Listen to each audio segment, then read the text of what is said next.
Nagsagawa po muli ng panibagong anti-colorum operation ng Special Action and Intelligence Committee for Transportation o SAIC sa labas po ng Kalakhang, Maynila. Si Vel Custodio sa report live. Vel?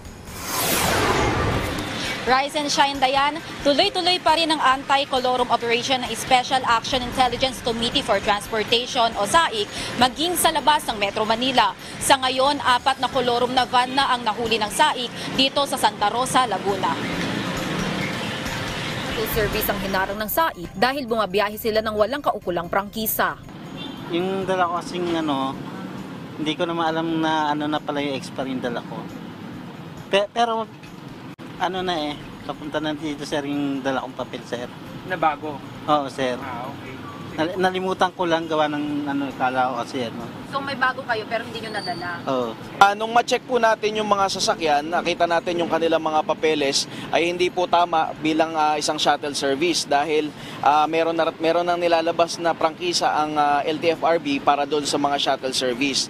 Then yung kanilang mga pinapakita, gaya nung isang nakita natin na van, ay meron siyang kontrata doon sa kumpanya kung saan siya nagsa-service, kaya lang expired na siya, 1 taon na. Babala pa ng SAIC, hindi covered ng insurance sa mga pasahero kung sakaling madamay sila sa road accident habang nakasakay sa colorum na sasakyan. Ito naman ang mga katumbas ng multa ng mga mahuhuling colorum na sasakyan. 1 milyong piso ang multa sa mahuhuling colorum na bus, 200,000 pesos naman ng mga truck, van, AUV at SUV. 120,000 pesos naman sa colorum na sedan.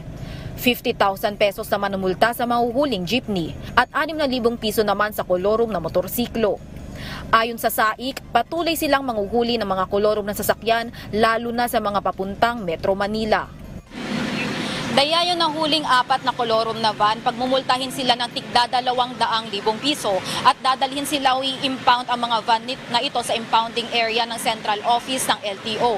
Sa ngayon, Dayan, may hinuli pang isang bus at bineberipika kung ang mga kaukulang papeles ng rehistro nito. Balik sa iyo, Dayan.